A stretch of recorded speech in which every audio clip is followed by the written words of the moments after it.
आणि दीपक मानकरांचा इतिहास आपण बघितला असेल. त्यांना जेलला ठेवलं आणि गुडघ्यावर बसवलेलं हे पुणेकरांनी पाहिलंय. डोळ्यात धैर्य रडत रडत भाजपच्या लोकांच्या पाया पडताना हे रवी धंगेकरांनी पाहिलंय. पण अशा पद्धतीने त्यांनी निवडणुकीत बोलू नये, ही त्यांची दुसरी तिसरी वेळ. आणि अशा पद्धतीने जर बोलत असेल तर त्याला धडा शिकवायला मी बी तेवढा तयार आहे. मी एक कच्च्या गुरूचा चेला नाहीये. विधानसभा निवडणुकीचा प्रचार अंतिम टप्प्यात आला आहे आणि त्यातच आरोप प्रत्यारोप देखील सुरू आहे. पुण्यातील कसबा मतदारसंघ जो आहे तो कायम हॉट मतदारसंघ मानला जातो. या मतदारसंघाच्या उमेदवारांवर वेगवेगळ्या प्रकारचे आरोप केले जातात. असाच आरोप देवेंद्र फडणवीसांनी काल केला, जे आमदार रवींद्र धंगेकर यांच्यावर केलाय. देवेंद्र फडणवीस असं म्हणालेत की तुम्ही नाटकी आमदार आहात आणि त्यांनी प्रचार सभेत असं म्हणलंय. काय म्हणणं आहे तुमचं? बघा, खरं तर मी त्यांच्या कालच्या सभेचं मनापासून स्वागत करतो. स्वागत याच्यासाठी करतो तर एका चौकात त्यांना यावं लागलं आणि देशाच्या महाराष्ट्राच्या उपमुख्यमंत्री आणि मुख्यमंत्री यांना कुठे यावं लागलं तर शनिपार चौकात यावं लागलं आणि तिथे येऊन सांगावं लागलं रवी धंगेकर हा नाटकी आहे. म्हणजे किती त्यांनी एनर्जी माझ्यासाठी हे सांगायला फार पुण्यात यावं लागलं. त्यांची सभा काल होती तर मला असं वाटलं होतं की पुण्याच्या भविष्यासाठी, पुण्याच्या विकासासाठी ही सगळी सभा त्यांची असेल. मग मेट्रो बोलतील, नदी सुधार प्रकल्प बोलतील, पाणी प्रश्न बोलतील, पुण्यातल्या पाणी पुरवठा बोलतील आणि जे प्रदूषण मुक्त देतील, ट्रॉफिकवर बोलतील, शनिवाडा परिसरातले आमचे बांधकामाचे निर्बंध आहेत ते उठवण्यासाठी बोलतील. ह्याच्यावर एकही शब्द ते बोलले नाही. ते आले आणि रवी धंगेकर नाटके. बरं, काय नाटक केलं तर पुण्यातले जी लहान मुलं आहेत, जी आमची उमलती फुलं आहेत, ते देशाचं भविष्य, त्यांना पबमध्ये जाण्यासाठी पोलिसांच्या पुढे आंदोलन केलं. ते माझं नाटक होतं का? तर ते त्यांना ते नाटक वाटत असेल तर मला त्यांना वाटत असेल तर ते नाटक मी समजू शकतो. पण अशी नाटकं मला करावीच लागणार आहेत. कारण तुम्ही चुकीच्या पद्धतीने पुणे शहरामध्ये मग पब असेल, तुमची ललित पाटील प्रकरण असेल, पुण्यातली गुन्हेगारी असेल, बेरोजगारी असेल, ह्या सगळ्या प्रश्नावर सातत्यानं, भ्रष्टाचार असेल, ह्या सगळ्या प्रश्नावर सातत्यानं मी आवाज उठवला. ही माझं नाटक असेल तर त्यांनी ते नाटक समजावं. आणि त्यांनी ह्या भाषणात असं म्हणलं की अपघाताने रवी धंगेकर नगरसेवक झालेत. मग जर कसबा मतदारसंघाच्या लोकांचा अपमान त्यांना करायचा अधिकार कोणी दिला?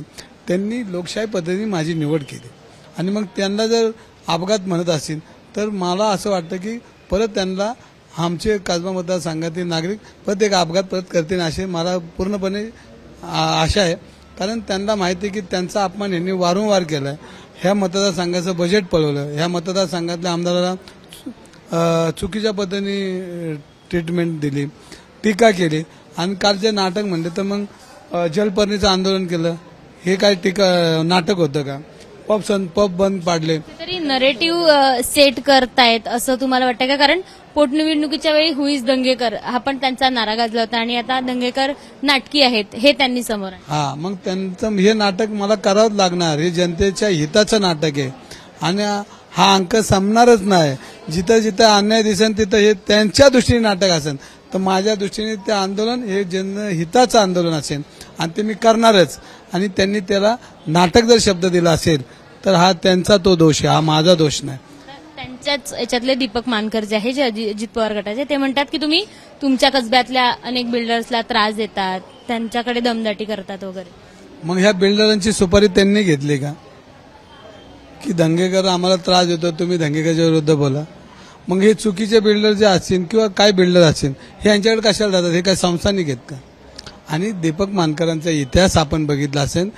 त्यांना जेलला ठेवलं आणि गुडघ्यावर बसवलेलं हे पुणेकरांनी पाहिलंय.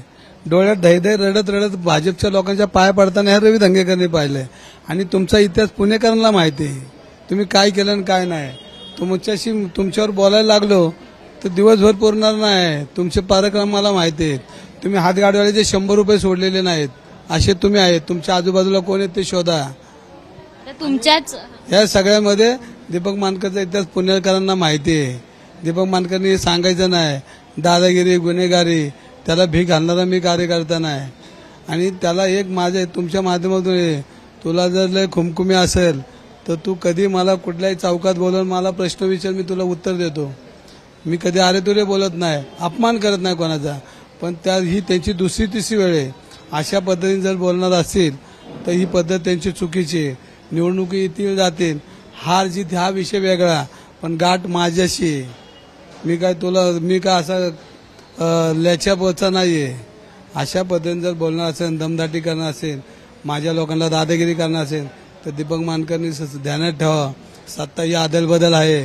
आणि तुम्हाला जेव्हा गुडगाव तुम्हाला भाजपने बसवलं, तुमच्या पोराला सुद्धा भाजपने त्यांच्या पक्षात नेलं. तुमचा जन्म दिलेला पोरगाही तुमच्या बाजूने नाही, हे पुणेकरांनी बघितलंय. आणि ह्याच्यासारखं दुःख आहे का त्यांचा मुलगा जरी त्यांच्याबरोबर आहे का? ज्या बापट साहेबांच्या नावाने हे खडे फोडत होते, तो त्यांचा मुलगा बापट साहेबांच्या घरी होता.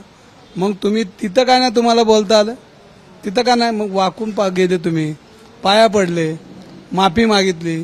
तुम्ही काय काय केलं हे मला माहिती आहे. तुम्ही काय काय त्यांना तुम्ही कशा पद्धतीने त्यांच्यासमोर गेला हे मी पाहिलेलं. आणि तुम्ही पुणेकरांनी तुम्हाला गुडघ्यावर बसलेलं पाहिलं, तुम्हाला जेलला पाहिलं. परत तुम्ही तुमच्यावर अशी काही वेळ येऊन देऊ नका. राजकारणाशी लढा, व्यक्तिगत जाऊ नका. आणि मी काय केलं आणि काय नाही त्यांनी पोलीस स्टेशन द्यावं, तक्रारी द्याव्यात, मला जेलला टाकावं. पण तुम्हाला जेलला बसवलेलं पुणेकर विसरत नाही. आणि अजूनही त्यांची केस पेंडिंग आहे.